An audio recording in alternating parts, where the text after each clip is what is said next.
everybody, I'm Kelly Ellers. I'm Jeffrey Lunnan. And this is Volume Up by the Tease. Hello, Salon Pro. As pros, beauty boxes with sample sizes just don't cut it. How can you possibly know a product is right for your clients after trying a sample? You need full-size products to try, test, feel, and play with.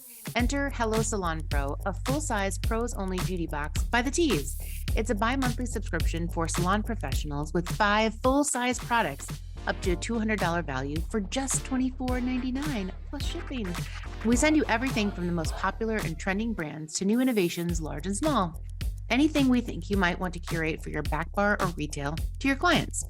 Head to thetease.shop to subscribe for our next box, shipping every Friday starting February 15th. So I love February, mostly because it's my birthday month, but there's also a lot of big things happening. The Super Bowl, Rihanna, she's at that game, I think. Or they're at her concert. That's the way that I like to think about it. I don't really have any skin in the game, although previous podcast guests are rooting for a specific Philadelphia-based team. We'll see how that shakes out. I thought when you said skin in the game that you were going to go in for the pun, in for the like. And then I thought, no, he's not, because he's not a football guy. And I don't even think it dawned on him. Nope.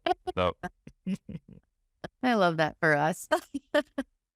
What I don't love, Jeff, a topic I've got to talk about is then bogus beauty, nail, and barbering licenses being sold under the table in DC. And I think that's gross. What do you think? It's so bad. I am partial to the DMV. Our guest today hails from this area. It is sad that this news story would bring shame to this special. It's bad. Right. It's so bad. Kelly, just like, okay, I fraudulently purchased this license. I'm going to go ahead and say I'm there. We're hypothetically. Yeah, hypothetical. I'm not, this is not disclosing that I've done it, to be clear. I say I buy it. I've got this license. I've got 0 hours under my belt. What do I do with that? No, what? How do you even, so you're like, got a customer, right? Got a client.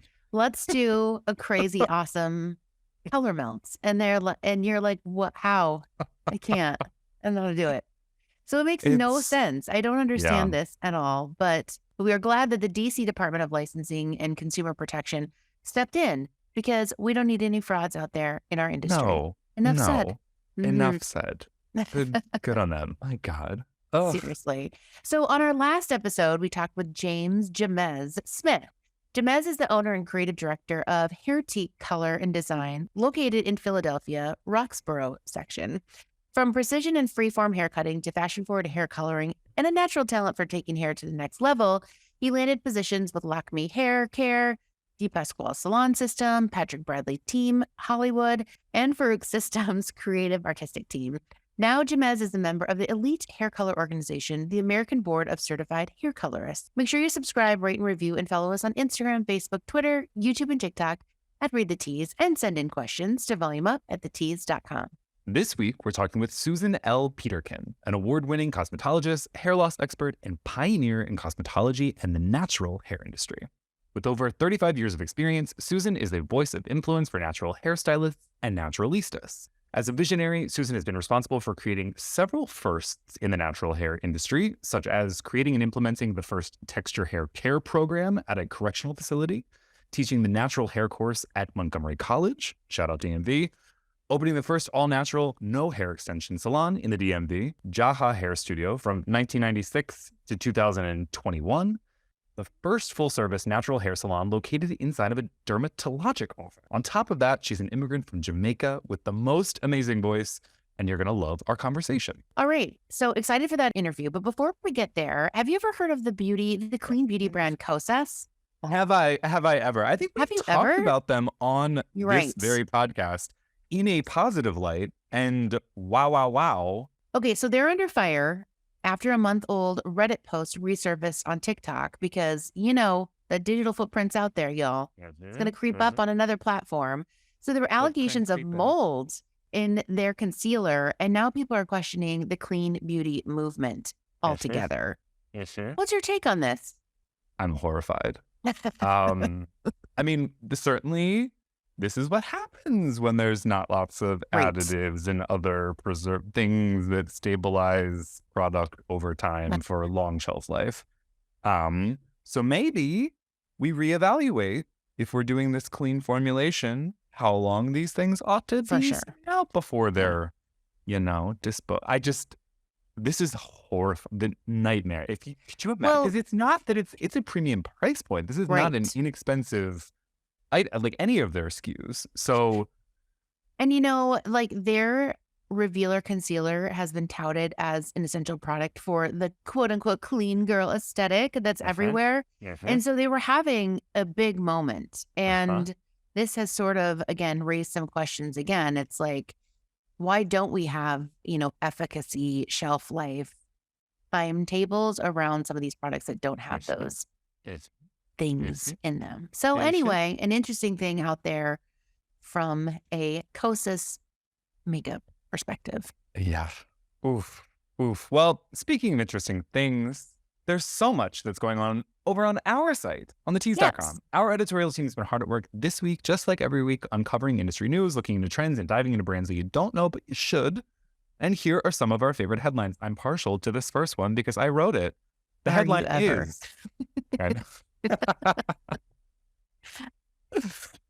The headline is, Christopher Nazelli shares how to get Sarah Michelle Gellar's slanging good Tonight Show hairstyle. Yes, I did it. I did do that. You added slaying in. I sure did. Had to. Beloved late 90s and aughts TV and film icon Sarah Michelle Gellar is back, starring in and executive producing an all-new show, Wolfpack, for Paramount Plus, from Teen Wolf creator Jeff Davis. Gellar has been making the rounds on talk shows with dozens of dazzling appearances.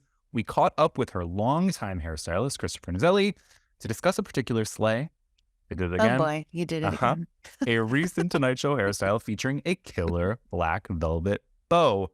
Big into the goth glam vibes. Kelly, we convinced you to wear a headband on this very podcast. Did. Yes. Could we convince you to wear an oversized black velvet bow? I don't think so. I don't think so. I'm just like, looking at myself now on our video pod, and I'm thinking that would be a real deal. I think it would channel more Minnie Mouse than goth. And so I don't think it's for me. Okay. But I do want to say congrats on the ultimate fangirl. It's a fangirl moment. I don't care. Yeah. It was a big deal. I feel like you might have had Sarah Michelle Gellar's posters on your wall. Absolutely. Absolutely, I did. And a large size cutout. We're not going to get into that, but we are going to say that it was a thrill. It was a thrill. Shout out to Christopher Nazelli. Loved that. And again, very detailed how-to. So I sort of buried it, but if you go through to that article, you'll find out exactly what to do, including which products. We love that. It's a fun Valentine's Day look. There's still time. All right, next up. Quanah Chasing Horse is Paul Mitchell's new global ambassador. If you don't already know Quanah Chasing Horse's name, you most certainly should. The trailblazing Indigenous model, climate activist, and land protector is one of the most prominent voices advocating for Indigenous representation in the beauty industry. Already such a huge force in this space, Chasing Horse is now stepping into a brand new role as the newest face of John Paul Mitchell Systems. The hair care leader recently named the model and activist as global ambassador, and to kick off the partnership, Chasing Horse will be starring in the brand's iconic campaign, which celebrates bold, fearless trailblazers. Head to thetease.com to learn more. Not really a question. Really, it's a kudos to the John Paul Mitchell Systems team. Agree. Shout out to them. Kelly, what do you think that this will mean for little Indigenous kids that are looking for greater representation? Oh, I mean, it's like kind of a goosebump moment. Like, I love it so much. She is stunningly beautiful. Her hair is flawless. Check out all of the photos on thetease.com. But, I think Michaeline DeJoria, the CEO, who we've interviewed on the pod, is a visionary just like her father. And so I think bringing these voices and faces and different people to the forefront for the brand is a slam dunk, and kudos to them, as you said. Yeah, we love to see it. In addition, things that we are loving, last article that we're really all about on thetease.com right now is called Calling All Nail Artists to Win a Cash Prize and a Trip to London in World's Star Nail Artist Competition. Applications are now open for World's Star Nail Artist, a brand new online art competition powered by Scratch Magazine and CND. For nail professionals who want to show off their skills and get their artwork in front of the biggest names in the industry, this is your time to shine. Head to thetease.com to learn all that you need to know about how to enter, the prizes, all of that good stuff. Kelly, obviously you and I can't enter. We want everybody listening that's a nail artist to go ahead and do that. Totally. But we can talk about nail art. What I'd love to know, in reflecting on your sets, and you've had a few, what's the like most extra that you've ever been? Like, what is the nail art that stands out, like where you're like, oh wow, I went there with that choice? You know, I am a big advocate for the fabulousness that is the nail technicians and nail artists in our industry. I think that when your nails are done, you feel fantastic. And so, you know, right now I must say I've got kind of a bold look on. So I've got a light pink with a red, cherry red, sort of French and rhinestones. And I was getting my nails done and I saw the gal next to me with all of the rhinestones and I said, can I have some of those? So I like this look a lot and I'm changing it up. And I will tell you that my Instagram algorithm is mostly nail art. So there you have it. So satisfying. Love that. Again, so many things happening on thetease.com. Thank you to our hardworking editors. We're proud to publish stories that salon pros and consumers care about. All right, Jeff, I loved it. And I love her term naturalistas, right? She's the best. I So can't, I loved chatting with her. As I said, her voice is so chef's kiss. And the conversation, incredible. Such experience. She's done it all. And she's, you know, a local hero from my perspective, although, you know, in a roundabout way. So shout out to her. And make sure you guys are checking out all of the links that we've dropped in the show notes to show some love. Agree. So be sure to hit subscribe, rate, and review, and follow us on Instagram, Facebook, Twitter, YouTube, and TikTok at Read the Tease, and send in questions to volumeup@thetease.com. Volume Up is a Tease Media production. This episode was produced by Mana Hickey and Madeline Hickey. Brian Daly is our editor and audio engineer. Thank you to Josh Landowski and Nathan Volks for the custom Volume Up theme song. And thank you to our creative team for putting together the graphics for this episode.